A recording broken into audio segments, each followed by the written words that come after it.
আসসালামু আলাইকুম সুপ্রিয় দর্শক, আপনাদের সকলকে শুভেচ্ছা জানিয়ে শুরু করছি আজকের এনটিভি ইউরোপ নিউজ। সাথে আছি আমি দিলশাদ চৌধুরী।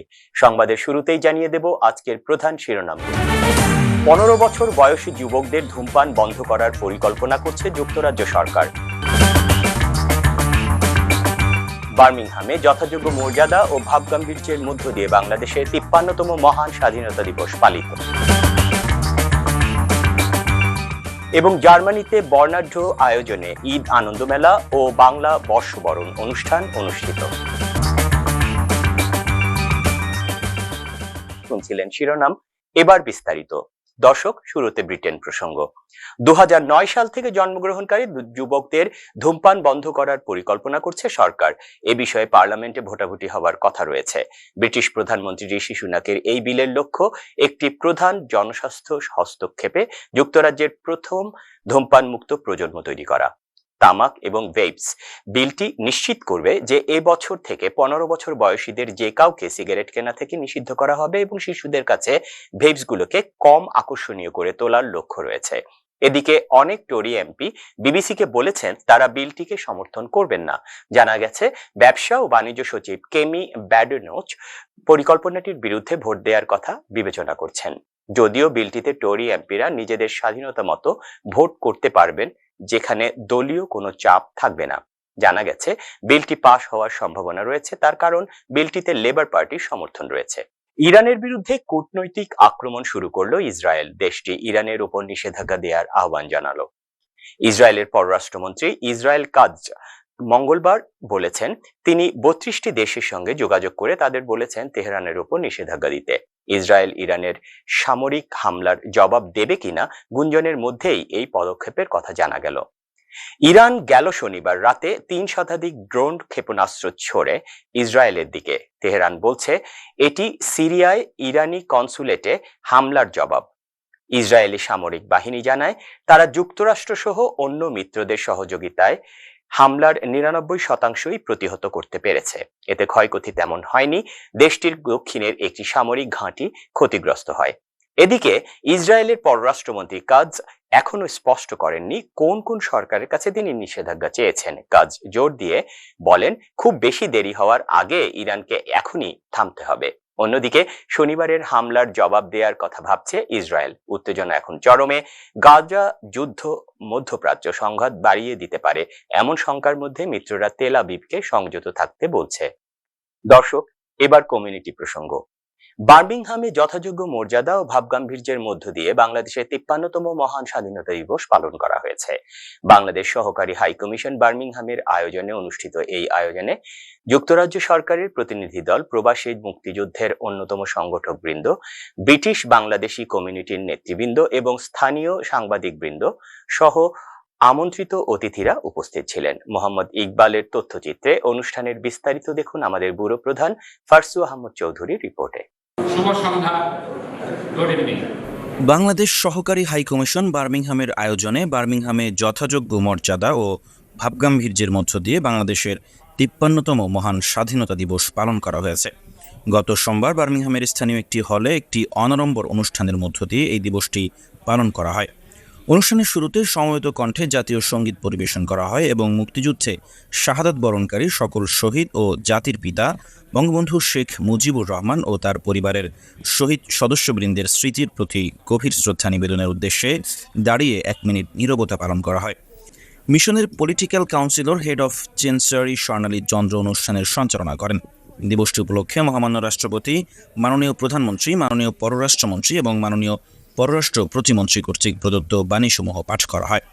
মুক্তিযুদ্ধের গৌরবগাথা ইতিহাস ও এগিয়ে যাওয়া স্মার্ট বাংলাদেশের নানান অর্জন নিয়ে বিশেষ বক্তব্য প্রদান করেন সহকারী হাই কমিশনার জনাব মোহাম্মদ আলিমুজ্জামান। আজকে আমাদের এখানে মূলত ডিপ্লোম্যাটিক রিসেপশন হয়েছে, যেখানে প্রায় 70 জনের মতন বিদেশি অতিথি আপনার বা ব্রিটিশ বাংলাদেশি যারা আছেন তারা সব মিলে প্রায় 200 জনের মতন আজকে অংশগ্রহণ করেছেন। এবং আজকের এই 53তম যে জাতীয় দিবস এবং স্বাধীনতা দিবসে আমরা যে প্রত্যয় ব্যক্ত করেছি সেটি হচ্ছে মাননীয় প্রধানমন্ত্রীর নেতৃত্বে একটা স্মার্ট বাংলাদেশ গড়ে তোলবার প্রত্যয়। অনুষ্ঠানে যুক্তরাজ্য সরকারের প্রতিনিধি দল, প্রবাসী মুক্তিযুদ্ধের অন্যতম সংগঠকবৃন্দ, ব্রিটিশ বাংলাদেশি কমিউনিটি নেতৃবৃন্দ, স্থানীয় সাংবাদিকবৃন্দ, স্থানীয় বিভিন্ন বিশ্ববিদ্যালয়ে বাংলাদেশ সরকারের বৃত্তি নিয়ে অধ্যয়নরত গণপ্রজাতন্ত্রী বাংলাদেশ সরকারের কর্মকর্তাবৃন্দ এবং দূতাবাসের সকল সদস্য উপস্থিত ছিলেন। অনুষ্ঠানে বক্তব্য প্রদান করেন স্থানীয় Lord mayor councillor Chaman Lal, police commissioner Simon Foster, deputy lieutenant Ian Sergeant, British পার্লামেন্টের মেম্বার জেস ফিলিপস ও ওয়েস্ট মিডল্যান্ডস পুলিশের কিউপি এম রামেশ শর্মা সহ আমন্ত্রিত বিশেষ অতিথিরা।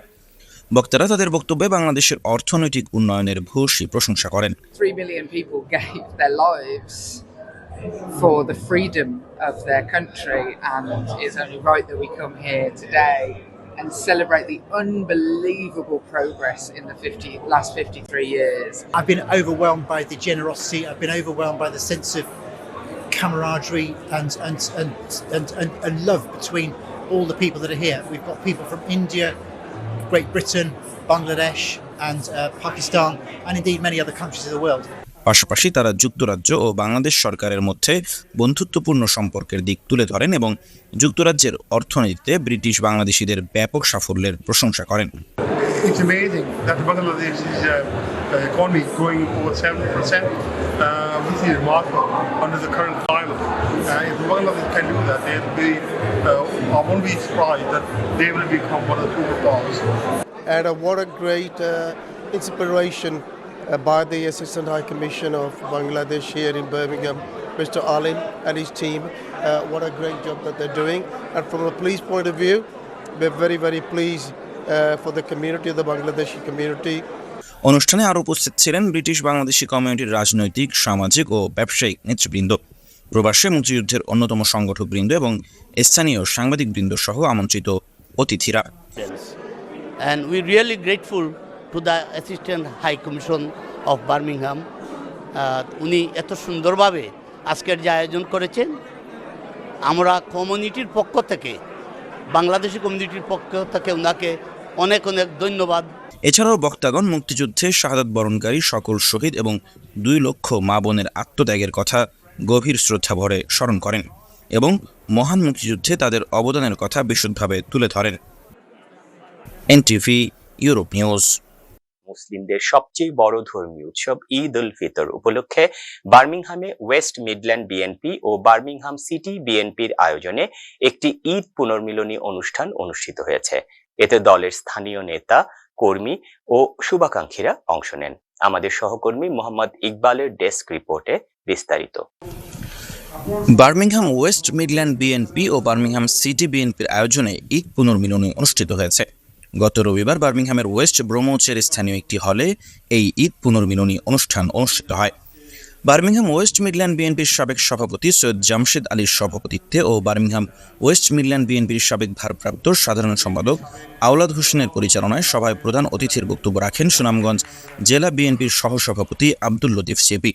প্রধান বক্তার বক্তব্য রাখেন যুক্তরাজ্য বিএনপির যুগ্ম সাধারণ সম্পাদক সুজাত রেজা এবং বিশেষ অতিথির বক্তব্য রাখেন বার্মিংহাম সিটি বিএনপির সাবেক সাধারণ সম্পাদক Afzar Hossain, Birmingham West Midland বিএনপির সাবেক সহসভাপতি আব্বাস মিয়া ও বার্মিংহাম ওয়েস্ট মিডল্যান্ড স্বেচ্ছাসেবক দলের আহ্বায়ক রফিকুর রহমান রফু। ঈদ পুনর্মিলনী সভার শুরুতেই পবিত্র কোরআন থেকে তেলাওয়াত করেন যুক্তরাজ্য স্বেচ্ছাসেবক দলের সহপ্রচার সম্পাদক ঈদন আলী। সভায় বক্তব্য রাখেন বার্মিংহাম ওয়েস্ট মিডল্যান্ড বিএনপির সাবেক সহ সাংগঠনিক সম্পাদক আব্দুল কবির, বিএনপি নেতা Majnu Mia, advocate Nazrul Islam, Shamim Khan, Islam Uddin Khan, Birmingham city BNP নেতা Ansar Mia, Birmingham West Midland যুবদলের সহসভাপতি দেওয়ান ওকিল মিয়া, মহিলা দলনেত্রী Tasnima Akter, Birmingham West Midland বিএনপির সাবেক অন্যতম সদস্য সালিক মিয়া, বাগেরহাট পৌর বিএনপির সাবেক সাধারণ সম্পাদক Abdul Majid, Birmingham West Midland বিএনপির সাবেক সহপ্রচার সম্পাদক Abdullah Al Mamun, Birmingham West Midland বিএনপির সাবেক সহদপ্তর সম্পাদক সারোয়ার আহমেদ ও আফরোজ মিয়া প্রমুখ। অনুষ্ঠান শেষে দেশ ও জাতির শান্তি সাবেক প্রধানমন্ত্রী ও বিএনপির চেয়ারপারসন দেশনেত্রী বেগম খালেদা জিয়া ও বিএনপির সিনিয়র ভাইস চেয়ারম্যান তারেক রহমানের সুস্বাস্থ্য ও দীর্ঘায়ু কামনা করেন। ঈদ পুনর্মিলনীতে সঙ্গীত পরিবেশন করেন তাসনিমা আক্তার, দেওয়ান ওকিল, সাগর খান ও Iqbal Hossain. NTV Europe news. Jagannathpur উপজেলা উন্নয়ন সংস্থা যুক্তরাজ্য শাখার আয়োজনে এক ঈদ পুনর্মিলনী অনুষ্ঠান গত সোমবার লন্ডনের একটি রেস্তোরাঁয় অনুষ্ঠিত হয়েছে। সংগঠনের চেয়ারম্যান আব্দুস সাত্তারের সভাপতিত্বে ও সাধারণ সম্পাদক আব্দুল ওয়াহিদের সঞ্চালনায় শুরুতে পবিত্র কোরআন থেকে তিলাওয়াত করেন মোহাম্মদ জুবের মিয়া। এ সময় বক্তব্য রাখেন সংগঠনের কোষাধ্যক্ষ রেজাউর রহমান, টাওয়ার হ্যামলেটসের কাউন্সিলের সাবেক মেয়র দারাস উল্লাহ, সাবেক চেয়ারম্যান তাহের কামালি, বিশিষ্ট ব্যবসায়ী বাদশাহ মিয়া লস্কর, সাবেক সাধারণ সম্পাদক আঙ্গুর আলী, কমিউনিটির ব্যক্তিত্ব আব্দুস শহীদ, যুগ্ম সাধারণ সম্পাদক কালাম আজাদ, জাহাঙ্গীর হোসেন, সাবেক সাধারণ সম্পাদক নোমান আহমেদ, সহসভাপতি আব্দুর রব, জিলু মিয়া ফারুক, সাংগঠনিক সম্পাদক কামাল হোসেন, মিরপুর ইউনিয়ন ওয়েলফেয়ার ট্রাস্টের সভাপতি শিশু মিয়া, মাস্টার সিরাজউদ্দিন আহমেদ, আলতাফ হোসেন, ইস্তব আহমেদ সহ আরো অনেকে। সভায় সিদ্ধান্ত হয় সমাজের পরোপকারী মানুষের অনুদানে একটি ফ্রি অ্যাম্বুলেন্স যত দ্রুত সম্ভব ক্রয় করা এবং তা এলাকার মানুষের প্রয়োজনে বিনামূল্যে পরিষেবা দিয়ে থাকবে। সবশেষে নৈশভোজের মধ্য দিয়ে অনুষ্ঠানের সমাপ্তি ঘটে। আজকে জগন্নাথপুর উপজেলা উন্নয়ন সংস্থার ঈদ পুণ্যমিলনী আয়োজনে আমরা সব একত্রিত হয়েছি। সবাইকে ঈদ মুবারক। উন্নয়ন সংস্থার পক্ষ থেকে আজকে আমরা ঈদের পূর্ণমিলনী উপলক্ষে আমরা সকল আজকে গেট টুগেদার জগন্নাথপুরের সকল গুণীজনরে লইয়া আজকে আমরা ঈদের পূর্ণমিলনী অনুষ্ঠান করছি। আমি আমার পক্ষ থেকে, সংগঠনের পক্ষ থেকে জগন্নাথপুরবাসী, প্রবাসী এবং বাংলাদেশের যারা আছে সকলকে জানাই আমরা পক্ষ থেকে ঈদ মুবারক। আসসালামু আলাইকুম, সবাইকে ঈদ মুবারক। এদিকে জার্মানির ডার্মস্ট্রাট শহরে জার্মান বাংলাদেশ কালচারাল সংগঠনের উদ্যোগে অনুষ্ঠিত হয়েছে বর্ণাঢ্য ঈদ আনন্দ মেলা ও বাংলা বর্ষবরণ অনুষ্ঠান। বিপুল সংখ্যক প্রবাসী বাংলাদেশিরা সপরিবারে অংশগ্রহণ করে ঈদের আনন্দ ভাগাভাগি করে নেন। বিস্তারিত আমাদের জার্মানি প্রতিনিধি হাবিবুল্লাহ আল বাহারের রিপোর্টে। জার্মানির ডার্মস্টাড শহরে প্রবাসী বাংলাদেশিদের সংগঠন জার্মান বাংলাদেশ কালচারাল সংগঠনের উদ্যোগে আয়োজন করা হয়েছিল ঈদ আনন্দ মেলা ও বাংলা বর্ষবরণ অনুষ্ঠান। রবিবার বাংলা নতুন বছরের প্রথম দিনেই এই অনুষ্ঠান প্রবাসী বাংলাদেশিদের মিলন মেলায় পরিণত হয়েছিল। জার্মান বাংলাদেশ কুলটুয়া ফেরান ডার্মস্টাডের পক্ষ থেকে সবাইকে ঈদের শুভেচ্ছা ও স্বাগতম এবং নববর্ষের শুভেচ্ছা জানাই। সবাই এখানে একত্রিত হয়েছি, সবাই ঈদের আনন্দ ভাগাভাগি করে নেব। বর্ণাঢ্য এই আয়োজনের সার্বিক তত্ত্বাবধানে ছিলেন সংগঠনের সভাপতি তাহের মোহাম্মদ, সহসভাপতি তাসলিম ইসলাম, ফারুক রহমান, ফাইজুর রহমান, সাধারণ সম্পাদক আব্দুস সাত্তার, কোষাধ্যক্ষ শওকত মুরাদ, রেজা হক সিজার, শওকত মজুমদার, আব্দুর রহিম কাউসার, নূর আলম বেলাল, মেহেদি হাসান, শেখ মনিরুদ্দিন, ফরহাদ ভুইয়া, ওয়াজেদ, নাইম ইসলাম, এনামুল, রুবেল, সুপন সহ সংগঠনের অন্যান্য সদস্যরা।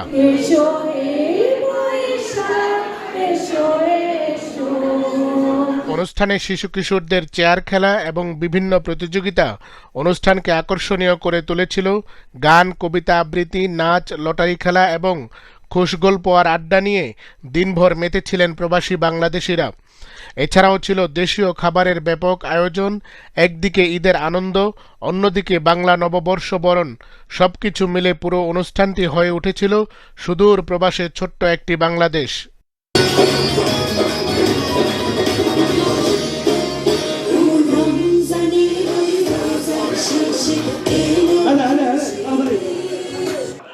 ঈদের শুভেচ্ছা, ঈদ মুবারক।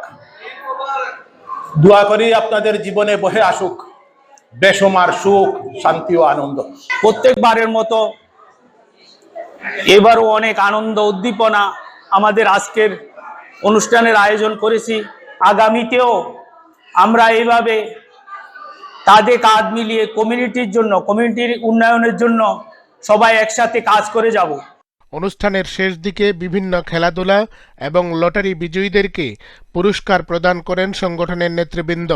উল্লেখ্য, জার্মান বাংলাদেশ কালচারাল সংগঠন জার্মান সরকার অনুমোদিত প্রবাসী বাংলাদেশিদের একটি সংগঠন। কমিউনিটির উন্নয়নে এই সংগঠনের মাধ্যমে বিভিন্ন সামাজিক কার্যক্রম পরিচালনা করা হয়। হাবিবুল্লাহ আল বাহার, এনটিভি নিউজ, জার্মানি। আন্তর্জাতিক খ্যাতিসম্পন্ন tourism Starline overseas marketing director Mohammad Shahjahan, তিনি হলিউডে মোহাম্মদ বাংলাদেশ নামে পরিচিত। পর্তুগালে একটি আন্তর্জাতিক ট্যুরিজম সম্মেলনে যোগ দিতে লিসবনে আসবেন তিনি। সফর সঙ্গী হিসেবে তার সাথে আয়ারল্যান্ড থেকে যোগ দেন আফসার হোসেন নীলু। পরে তারা মাদ্রিদ সফরে আসলে এনটিভি ইউরোপের সাথে একান্ত সাক্ষাৎকার জানিয়েছেন বাংলাদেশ ট্যুরিজম ও বিশ্ব শ্রম বাজারে বাংলাদেশিদের অপার সম্ভাবনার কথা। বকুল খানের রিপোর্টে বিস্তারিত।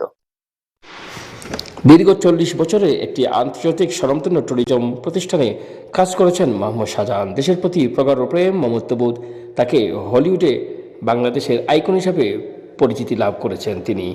দীর্ঘ অভিজ্ঞতায় নানা দেশ, নানা জাতির সাথে মিশে উপলব্ধি করেছেন বাংলাদেশের পর্যটনের অপার সম্ভাবনা। গোল্ড মাইন, কিন্তু আমরা ওই চোখে আমরা দেখি না, কারণ আমাদের ল্যাক অফ নলেজ। আমি প্রবাস থেকে 40 বছর আমি এখানে আসি, পৃথিবী ঘুরছি, ট্যুরিজম নিয়ে চিন্তা করেছি। বাংলাদেশকে ট্যুরিজম হচ্ছে eco tourism, natural tourism. Eco tourism হচ্ছে ন্যাচারাল ট্যুরিজম। এই যে ইউরোপ আমেরিকার থেকে ওরা গরিব গরিব দেশে যায়। আমি মিয়ানমারে কনফারেন্সে গেছিলাম, রোহিঙ্গা প্রবলেম লাগে, মিয়ানমার ঘর বাড়ি ভাঙ্গা, কিন্তু জার্মান, আমেরিকান, ব্রিটিশ সবাই যেতেছে। সারা বিশ্বে বাংলাদেশিরা ছড়িয়ে পড়েছে। শ্রমবাজারে বাংলাদেশিদের রয়েছে অপার সম্ভাবনা এবং নতুন দিগন্তের হাতছানি। কর্মঠ ও পরিশ্রমী জাতি হিসেবে বেশ নাম রয়েছে বাংলাদেশিদের। তিনি জাতির পিতা বঙ্গবন্ধু শেখ মুজিবুর রহমানের প্রতি গভীর কৃতজ্ঞতা জানান। বঙ্গবন্ধু না হলে আমরা এই দেশে বিদেশে এত লোক আসতে পারতো না। পৃথিবীর সব দেশে এখন বাঙালি। বঙ্গবন্ধুর জন্য আমরা একটা দেশ পাইছি, একটা জাতি পুরো পৃথিবীতে বাংলাদেশকে চিনে। আমরা clothing line and gift and souvenir item, home decor একটা ইনস্টিটিউট বানিয়েছে বাংলাদেশে। আমি সরকার হেল্প ছাড়া এটা হবে না। উনি ইনস্টিটিউট বানিয়েছে, শেখ হাসিনার সাথে দেখা করতে, এই কারণে উনি আমাকে হেল্প করে আমি একটা ইনস্টিটিউট বানিয়েছি। পৃথিবী অনেক দেশ ঘুরছেন, ওদের সব কালচার, ওদের যে ডিজাইন এভরিথিং।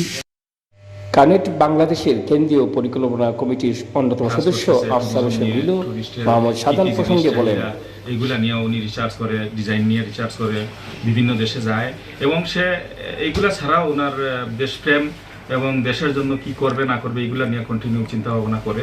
এর ভিতরে এটারই ধারাবাহিকতায় উনি রাজনীতিতেও ইনভলভ আছে, বঙ্গবন্ধু পরিষদের উপদেষ্টা। তিনি বাংলাদেশের অপার সম্ভাবনা নিয়ে বলেন, ইকোনমিক ডিপ্লোমেসি একটি অন্যতম প্রধান পন্থা বাংলাদেশকে এগিয়ে নিয়ে যাওয়ার। সত্তর ছুঁই মোহাম্মদ শাহজাহান তারুণ্য নির্ভর এই মানুষটি এখনো সময় সুযোগ পেলে ঘুরে বেড়ান দেশ হতে দেশান্তরে। কথা বলেন তার অভিজ্ঞতার আলোকে দেশের কূটনৈতিক এবং সমাজের প্রতিশীল মানুষের সাথে। দেশপ্রেম তাকে তাড়িয়ে বেড়ায়। ওদের বঙ্গবন্ধু আদর্শে বিশ্বাস করা, বঙ্গবন্ধু চেতনায় বিশ্বাস করা। আমি দেশকে কিছু দিয়ে যেতে চাই for my next generation who left behind. আমি ইকোনমিক ডিপ্লোমেসি শেখ হাসিনা যে আমি আই বিলিভ দ্যাট। কারণ আপনার যদি হাতে টাকা পয়সা না থাকে, আপনাকে সবাই আপনাকে মানে রেসপেক্ট করবে না। ইকোনমিক যে কান্ট্রি যত মানে ডেভেলপ, তাদেরকে সবাই সালাম দেয়। So I want to do বাংলাদেশকে ওই নিয়ে যেতে। এবং আমাদের মানব সম্পদ হচ্ছে, এটা অভিশাপ না, আমাদের সম্পদ হচ্ছে আমাদের একটা, এটা আমাদের আশীর্বাদ। হলিউডের মোহাম্মদ বাংলাদেশ শাহজাহান তার জীবনের শেষ ইচ্ছা বাংলাদেশের প্রধানমন্ত্রী শেখ হাসিনার সাথে দেখা করে তার জীবনের অর্জিত অভিজ্ঞতা কাজে লাগিয়ে বাংলাদেশকে কিছু দিতে চান। স্পেনের মাদ্রিদ থেকে বকুল খান, এনটিভি ইউরোপ। দর্শক, সময় হলো একটি বিজ্ঞাপন বিরতির। ফিরে এসে থাকছে সিলেট অফিস থেকে পাঠানো তথ্য ও ছবি নিয়ে সংবাদ প্রতিদিনের সিলেট। ঈদের ছুটি ও বাংলা নববর্ষ উপলক্ষে পর্যটকদের পদভারে মুখরিত গোয়াইনঘাটের জাফলং, রাতারগুল সহ উপজেলার পর্যটন কেন্দ্রগুলো। নির্বিঘ্নে আনন্দ উদযাপন নিশ্চিত করতে এবং আইন শৃঙ্খলা রক্ষার্থে মোবাইল কোর্ট পরিচালনা করেছেন উপজেলা নির্বাহী অফিসার ও মোহাম্মদ তৌহিদুল ইসলাম এবং জেলা প্রশাসন সিলেট এর এক্সিকিউটিভ ম্যাজিস্ট্রেট মোহাম্মদ মাহবুবুল ইসলাম। পর্যটন কেন্দ্রের হোটেল ও দোকানগুলোতে ন্যায্য মূল্যে নারী বান্ধব পর্যটন স্পট, ইভ টিজিং প্রতিরোধে মোবাইল কোর্ট পরিচালনায় সহায়তা করে গোয়াইনঘাট থানা পুলিশ ও ট্যুরিস্ট পুলিশ। রোববার গোয়াইনঘাট উপজেলা নির্বাহী অফিসার ও এক্সিকিউটিভ ম্যাজিস্ট্রেট মোহাম্মদ তৌহিদুল ইসলাম মোট 4টি মামলায় 4 জনকে অর্থদণ্ড প্রদান করেন। মোবাইল কোর্ট পরিচালনা শেষে গোয়াইনঘাট উপজেলা নির্বাহী অফিসার জানান, গোয়াইনঘাটের পর্যটন কেন্দ্রগুলোতে আগত দর্শনার্থীরা যাতে নির্বিঘ্নে ভ্রমণ করতে পারে সেজন্য সার্বক্ষণিক প্রশাসনের নজরদারি থাকবে। দুই ঈদ, পহেলা বৈশাখ এবং যে ভ্যাকেশনগুলোতে যে প্রচুর দর্শক সমাগম ঘটে, প্রত্যেকে যাতে নির্বিঘ্নে এই জায়গাটি ঘুরতে পারে, প্রকৃতিকন্যা সিলেটের যেন সৌন্দর্য উপভোগ করতে পারে, তার জন্য আমরা জেলা প্রশাসন, উপজেলা প্রশাসন কাজ করে যাচ্ছি। এখানে চেষ্টা করেছি নিরাপদে সবার জন্য পর্যটন সেবাটা নিশ্চিত করার জন্য। শত বছরের ঐতিহ্যকে ধরে রাখতে এবারও চুনারুঘাটে বসেছিল বৈশাখী মেলা। মেলায় হবিগঞ্জ জেলা ছাড়াও ব্রাহ্মণবাড়িয়া, কিশোরগঞ্জ, মৌলভীবাজার, সিলেট ও সুনামগঞ্জ সহ বিভিন্ন এলাকা থেকে লোকজন পছন্দের পণ্য কেনাকাটা করতে ভিড় করেন। আমাদের সহকর্মী মোহাম্মদ ইসমাইল হোসেন বাচ্চু জানান, চুনারুঘাট পৌর শহরের নতুন বাজার এলাকায় প্রতি বছরের ন্যায় বাংলা নববর্ষ উপলক্ষে রবিবার বৈশাখী মেলার আয়োজন করা হয়। কোনো প্রকার টোলবিহীন এই মেলায় বিলুপ্তপ্রায় পণ্য যেমন খই, দই, উখড়া, মাছ ধরার ফাঁড়ন, লাঙ্গল, জোয়াল, দা, রামদা, পিকল সহ বাচ্চাদের খেলনার হাজার পসরা সাজিয়ে রাখা হয়। শিশু বাচ্চাদের চিত্ত বিনোদনের নাগরদোলা সহ বিভিন্ন খেলনা বসানো হয়। মেলায় সার্বক্ষণিক নিরাপত্তা বজায় রাখতে চুনারুঘাট থানা ওসি হিল্লোল রায় ও ওসি তদন্ত প্রজিত কুমার দাসের নেতৃত্বে পৃথকভাবে পুলিশ টহল জোরদার করা হয়। দিনব্যাপী এ মেলা স্বতঃস্ফূর্তভাবে অনুষ্ঠিত হলেও কোনো অপ্রীতিকর ঘটনা ঘটেনি। সিলেটের কোম্পানিগঞ্জে ব্যবসায়ী বাবুল ইসলাম বাবুলের হত্যার বিচার ও সঠিক তদন্তের মাধ্যমে মৃত্যুর রহস্য উদ্ঘাটনের দাবিতে উপজেলার টুকের বাজার হাই স্কুল মাঠে প্রতিবাদ ও শোক সভা অনুষ্ঠিত হয়েছে। আমাদের কোম্পানিগঞ্জ প্রতিনিধি কবির আহমদ জানান, মঙ্গলবার বিকাল 4টায় টুকের বাজার হাই স্কুল মাঠে বীর মুক্তিযোদ্ধা আবু তাহের মেম্বারের সভাপতিত্বে ওটুকের গাঁও আদর্শ ক্লাবের সাধারণ সম্পাদক জাকির হোসেনের পরিচালনায় প্রতিবাদ সভায় বক্তব্য রাখেন উপজেলা চেয়ারম্যান শামীম আহমেদ, সাবেক ভারপ্রাপ্ত ইয়াকুব আলী, ভাইস চেয়ারম্যান লাল মিয়া, বীর মুক্তিযোদ্ধা আব্দুর রউফ, অ্যাডভোকেট কামাল হোসেন। ব্যবসায়ী বাবুল ইসলামের রহস্যজনক মৃত্যুর 4 দিন পর মামলা রেকর্ড করা হয়। হত্যাকারীরা প্রভাবশালী হওয়ায় থানায় মামলা রেকর্ড করতে বিলম্ব করা হয় বলে অভিযোগ নিহতের পরিবার। এই ঘটনায় উপজেলা জুড়ে চলে তীব্র সমালোচনা। গত 11 এপ্রিল রাতে ব্যবসায়িক কাজে ঘর থেকে বের হওয়ার পর থেকে নিখোঁজ ছিলেন উপজেলার ইসলামপুর গ্রামের মৃত তাউজুল ইসলামের ছেলে বাবুল ইসলাম। পরদিন 12 এপ্রিল ভোর 6টার দিকে উপজেলার কাঁঠালবাড়ি রাস্তার পাশের একটি খাল থেকে তার লাশ উদ্ধার করে ফায়ার সার্ভিস। এ সময় ঘটনাস্থল থেকেই উদ্ধার করা হয় তার ব্যবহৃত মোটরসাইকেল। এ ঘটনায় 12 এপ্রিল রাতে কোম্পানিগঞ্জ থানা বাদী হয়ে অভিযোগ দায়ের করেন বাবুল ইসলামের স্ত্রী আসমা খাতুন। 16 এপ্রিল দুপুর এই মামলা রেকর্ড করে কোম্পানিগঞ্জ থানা পুলিশ। বাবুল ইসলামের লাশ উদ্ধারের পর থেকেই উপজেলা জুড়ে ব্যাপক আলোচনা চলছে। প্রতিবাদ সমাবেশে সঠিক তদন্তের মাধ্যমে প্রকৃত আসামিদের আইনের আওতায় এনে দৃষ্টান্তমূলক শাস্তির দাবি জানান। এই ছিল আমাদের হাতে থাকা এনটিভি ইউরোপ নিউজের সর্বশেষ আয়োজন। এই খবরের ভিডিও সহ আপডেট জানতে ভিজিট করুন ইউরোপ এনটিভি অনলাইন www.europntv.com। সাথে থাকার জন্য সবাইকে ধন্যবাদ। আল্লাহ হাফেজ।